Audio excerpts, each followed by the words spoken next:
আসসালামু আলাইকুম রহমতুল্লাহ। Global Knowledge International Training Institute থেকে আবারও স্বাগতম জানাচ্ছি ছোট্ট একটা ভিডিওতে। আজকে আমরা স্যামসাং একটা সিপিইউ রিবলিং করব এবং রিবলিংয়ের জন্য যেসব বিষয়গুলো আমাদের সবচেয়ে বেশি জরুরি সেই বিষয়গুলো আমি দেখানোর চেষ্টা করি।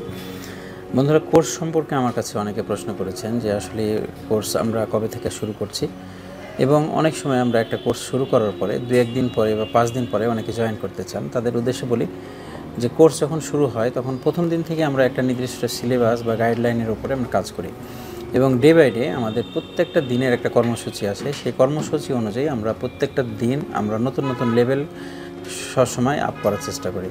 যার কারণে 2 দিন পরে যদি কেউ ক্লাসে জয়েন করতে চান তাহলে দেখা যাবে 2 দিনে 5টি বা 6টি সাবজেক্ট আমাদের গত হয়ে গেছে। আর গ্লোবাল নলেজ বিশ্বাস করে যে বেসিক টু অ্যাডভান্স লেভেল, যার কারণে অনেকে অ্যাডভান্স লেভেল শিখতে চায়। অ্যাডভান্স লেভেল শিখতে এসে দেখা যায় যে তাদের কম্পোনেন্ট এবং মিটারের ধারণা নেই, যার কারণে তাদেরকে আমরা যদি স্কিমেটিক ডায়াগ্রামও শেখাই, ডায়াগ্রামের কিন্তু প্রত্যেকটা সেকশন আমাদের কম্পোনেন্ট সম্পর্কিত কিছু তথ্য এবং কম্পোনেন্টের মাপ এবং তাকে চেকিং করার যে ফর্মুলাগুলো রয়েছে, মিটারের যে ব্যবহার রয়েছে, সকল কিছু কিন্তু এখানে ব্যবহার হয়।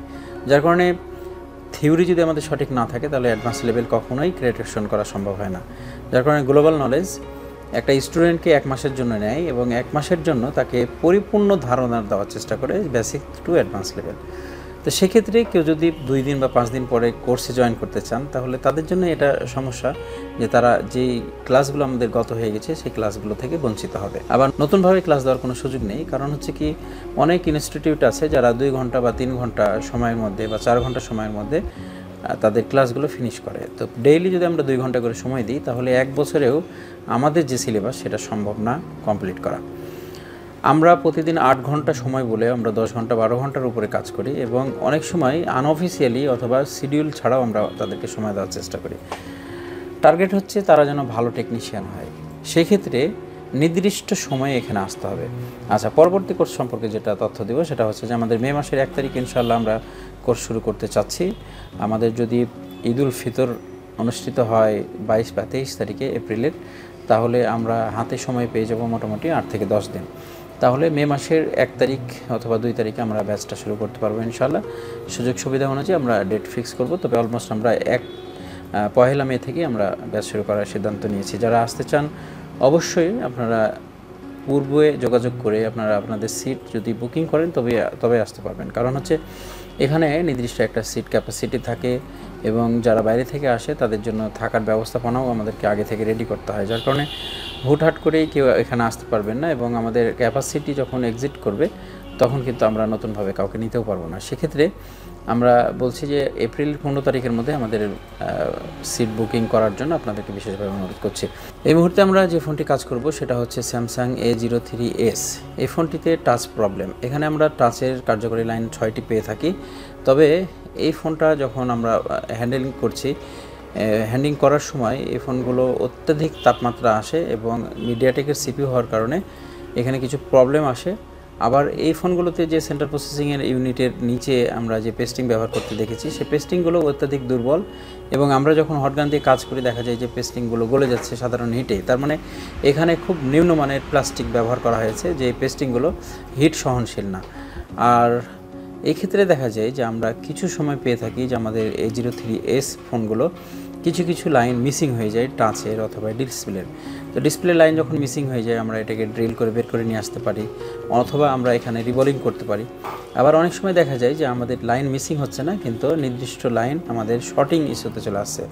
তো আজকে এই ধরনের একটি প্রবলেম পেয়েছি, যখন শর্ট হয়ে যাবে অথবা আপনার ভ্যালু লেস হয়ে যাবে সেক্ষেত্রে কিন্তু আমরা ড্রিল করতে পারবো না, আইসিকে আমাদেরকে রিবলিং করতে হবে মাস্ট।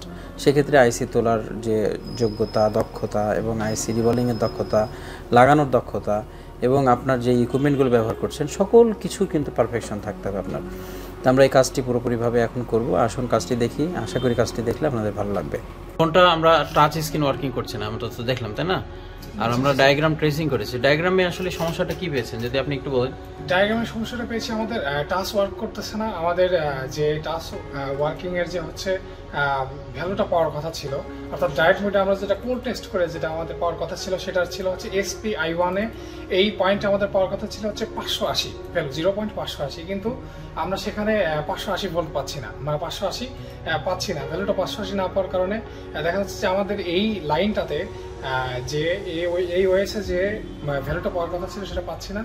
কারণ হচ্ছে আমাদের যে কম্পোনেন্টগুলো ছিল এই কম্পোনেন্টটা গ্রাউন্ডিং হয়ে গেছে, অর্থাৎ শর্ট হয়ে গেছে, যে কারণে এটার ভ্যালু আসতেছে 0.2। তার মানে হচ্ছে মাঝে যদি আমরা কোনো কম্পোনেন্ট না পাই তাহলে সাপ্লাই থেকে আমাদেরকে এটা রিপেয়ার করতে হবে, রাইট? জি জি। আপনার পরিচয়?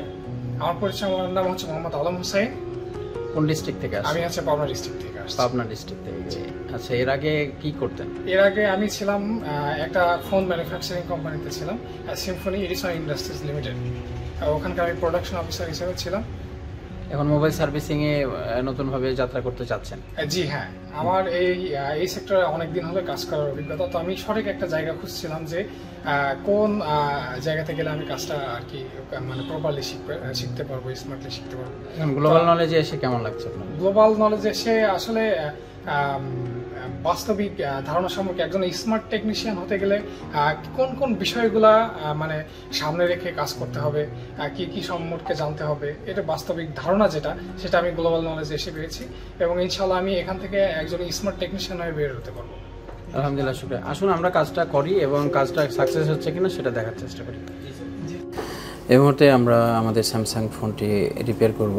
রিপেয়ার করার আগে দেখুন এখানে আমরা চার্জ দিয়ে রেখেছি এবং আমাদের ফোনটি 9% চার্জ উঠেছে, ডিসচার্জ ছিল। ফোনটি অ্যানাদার কোন টেকনিশিয়ান আমাদের কাছে পাঠিয়েছে এটা ঠিক করার জন্য, এবং প্রাথমিকভাবে সে ডেট পারমিশন দিতে রাজি হচ্ছিল না, যার কারণে কাজটি আমরা করি নাই।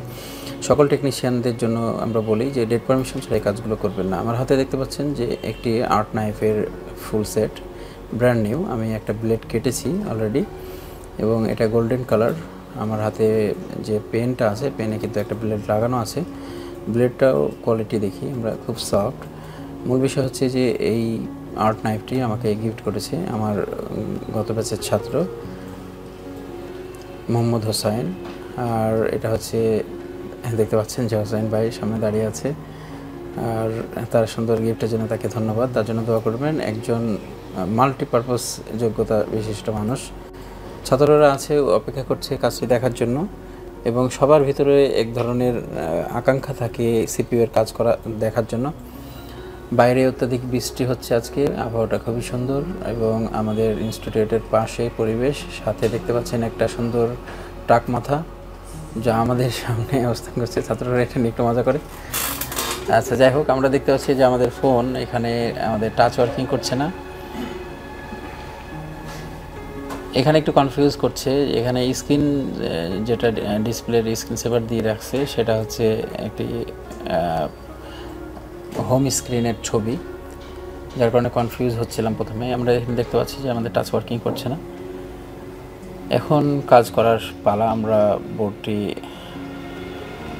বডি থেকে খুলে নিয়ে আসছি এবং এখানে ফার্স্ট টাইম আমরা একটা টেপিং করে দিচ্ছি হিটসিং পেপার, যেটার মাধ্যমে আমাদের যে ইএমএমসি রয়েছে সেটা সেভ থাকবে। এখন আমরা সিপিইউকে তুলব। সিপিইউ তোলার সময় দেখুন আমি যেটা বলেছিলাম যে এখানে খুব নিম্নমানের পেস্টিং ইউজ করা হয়েছে। হালকা হিটে দেখুন যে সাইড দিয়ে প্লাস্টিকের মতো গলে আসছে। এটা হচ্ছে আসলে কোম্পানিগুলো দিন দিন যেভাবে জালিয়াতি শুরু করেছে মানুষের সঙ্গে, তাতে আসলে খুবই দুঃখজনক। সাধারণ ভোক্তারা এগুলো বিষয়ে খুবই মর্মাহত এবং প্রতারিত। দেখুন আমরা আইসিটা তোলার চেষ্টা করছি আর্ট নাইফ দিয়ে, যেহেতু পেস্টিংটা দুর্বল যার কারণে আমরা আর্ট নাইফের যে ব্লেডটা রয়েছে সেটাই ইউজ করছি এবং সেফলি এটাকে তোলার চেষ্টা করব। আলহামদুলিল্লাহ, এই স্কেলটা যদি আপনার ভালো থাকে তাহলে আমরা একটি প্রিন্টও নষ্ট না করে আমরা আইসি তুলে নিয়ে আসতে পারবো। আপনারা দেখতে পাচ্ছেন যে আমাদের আইসিটা খুব সুন্দরভাবে উঠেছে। এখন আমাদের আইসির নিচের যে পেস্টগুলো আছে সেগুলো পরিষ্কার করার পালা, আর আমরা এটাকে চেষ্টা করছি। এখানে বেস্ট কোয়ালিটি আয়রনের ব্যবহার থাকতে হবে। আমি ইউই আয়রন ইউজ করছি, আর এই আয়রনটির পারফরমেন্স নিয়ে আমি কথা বলেছি আপনার সাথে। বিগত দিনে একটা রিভিউ দিয়েছিলাম, তার মাধ্যমে আপনারা কয়েক হাজার এই আয়রন ক্রয় করেছেন এবং অনেকে চালাচ্ছেন, আমাকে ফিডব্যাকও দিয়েছেন যে আয়রনের কোয়ালিটি ভালো। আমার অলমোস্ট প্রায় 5 মান্থ হয়ে গেছে আয়রনটি, এখনও পর্যন্ত কোনো ডিস্টার্ব হয়নি, বিট ভালো আছে। এই T12+-এর T210-এর একটি প্রবলেম সবাই বলতো যে এখানে বিটটা খুব দ্রুত নষ্ট হয়ে যায়, আসলে এই ধরনের কোনো সমস্যা পাইনি। এবং এই পারফরমেন্সটা অবশ্যই তারা বেটার করেছে, কোয়ালিটি আপডেট করেছে। এই কাজ করার সময় এখানে কয়েকটি কম্পোনেন্ট থাকে, তার মধ্যে এই ফিউজটা খুবই সেন্সিটিভ। আপনার আয়রন অথবা হচ্ছে আপনার ডিসোলার ওয়্যার কোনো কিছুতে টাচ করলে এটা উঠে চলে আসে সাথে সাথেই। তো এই বিষয়টি মাথায় রাখতে হবে। আমরা খুব সেন্সিটিভভাবে আমাদের মাদারবোর্ডের যে এরিয়াগুলো আছে সেগুলোকে আমরা পরিষ্কার করছি। মাদারবোর্ড যদি আমরা পরিষ্কার কমপ্লিট করে ফেলি তখন আমাদেরকে আমাদের আইসিতে যেতে হবে এবং আইসি পরিষ্কার করতে হবে, দেন আইসি রিভলভ করব, তারপরে আমরা আইসিটাকে রিপ্লেসমেন্ট করব। এখন বিষয়টা হচ্ছে যে এখানে প্রত্যেকটি পয়েন্ট আমাদেরকে পরিষ্কার করতে হবে। কিছু টেকনিশিয়ান আছে বা আমাদের স্টুডেন্টের মধ্যে অনেকেই এই ভুলটা করতো, সেটা হচ্ছে যে কাজ করার সময় কোনো কোনো পয়েন্ট পুরোপুরিভাবে পরিষ্কার না করার কারণে কিছুটা আবরণ থাকতো পেস্টিংয়ের, এবং পরে আইসি লাগাতে গেলে তখন ওই কানেকশনগুলো অ্যাকুরেটলি ডিটাচ হয়ে থাকতো, টাচ করতো না অথবা শোল্ডারিং হতো না। সেক্ষেত্রে কিন্তু ফোনগুলো ডেড মোডে থাকে বা অ্যানাদার ইস্যু হয়। এই জন্য এগুলোকে ভালোভাবে পরিষ্কার করা, আইসি পরিষ্কার করার কিছু স্কিল আছে সেগুলোকে আয়ত্ত করতে হবে। আসলে এগুলো শেখানোর বিষয় না, এগুলো হচ্ছে সঠিক নিয়ম জেনে সঠিকভাবে এই কাজগুলোকে করতে চেষ্টা করা, এবং চেষ্টার মাধ্যমে এই কাজগুলো সফল হয়। দেখুন আমরা পেস্টিং উঠে ফেলেছি। এখন এখানে দেখুন কিছু কিছু বল আমাদের অস্পষ্ট আছে, পেস্টিং আঠালো ভাবটা আছে। কিছুটা জায়গায় দেখবেন যে কালার এখানে কালচে হয়ে আছে, সেই জায়গাগুলো আমরা ক্লিন করার চেষ্টা করব ব্লেডের মাধ্যমে অথবা টুইজারের মাথা দিয়ে। এখানে দীর্ঘ সময় আমরা যদি সোল্ডারিং আয়রন দিয়ে ঘষাঘষি করি তাতে আমাদের কালার উঠতে পারে এবং হিটে আমাদের আইসি ড্যামেজ হতে পারে। এই বিষয়গুলো মাথায় রাখতে হবে। কোনো জায়গায় যদি আমাদের কালার উঠে যায় সেটা কি আসলে গ্রাউন্ডের লাইনের সঙ্গে ছিল কিনা লাইন, এইগুলো নিশ্চিত হতে হবে। সব মিলিয়ে এখানে কিছু বিষয় আছে যে বিষয়গুলো আমরা আমাদের স্টুডেন্টদের সাথে আলাপ করি, যার কারণে এরা অল্প সময়ের ব্যবধানে তারা আইসি এক্সপার্ট হয়ে যায় আলহামদুলিল্লাহ। এখন আমরা রিভলিং করব। আমরা স্টেনসিলে এটা বসিয়েছি এবং সেম মডেলে আমরা আইসিটি বসিয়ে পেস্ট ইউজ করছি। পেস্টের যে টেম্পারেচারের বিষয় আছে সেটা আমাদেরকে মাথায় রেখে আমাদের হটগান মেনটেন করতে হবে। দেখুন আমরা রিভলভ করছি, রিভলটা কতটা পারফেক্ট হয়। আলহামদুলিল্লাহ, শুক্রিয়া। আমরা দেখতে পাচ্ছি যে আমাদের বলটি পারফেক্ট হয়ে গেছে। এখন আমরা বলটা কতটুকু পারফেক্ট হয়েছে সেটা দেখার জন্য আইসি তুলে নিয়ে আসবো। আইসি বল পারফেক্ট হয়েছে, তবে এখানে আমরা দুইটা বল আমরা মিসিং পেয়েছি, যেটা হচ্ছে আইসিতে সাধারণত শোল্ডারিংটা ধরে নেয়। এটা কারণ কি, যে আমি পরিষ্কার করার পরেও এখানে হয়তো কিছুটা ময়লা ছিল, যার কারণে এই শোল্ডারিংটা হয়নি। এক্ষেত্রে আমাদের কী করতে হবে, স্টেনসিলে যে অতিরিক্ত বলটা আছে সেই বলটা তুলে নিয়ে এসে আমরা এখানে লাগিয়ে ফেলব। তো এই প্রচেষ্টাটাই করছি আমরা।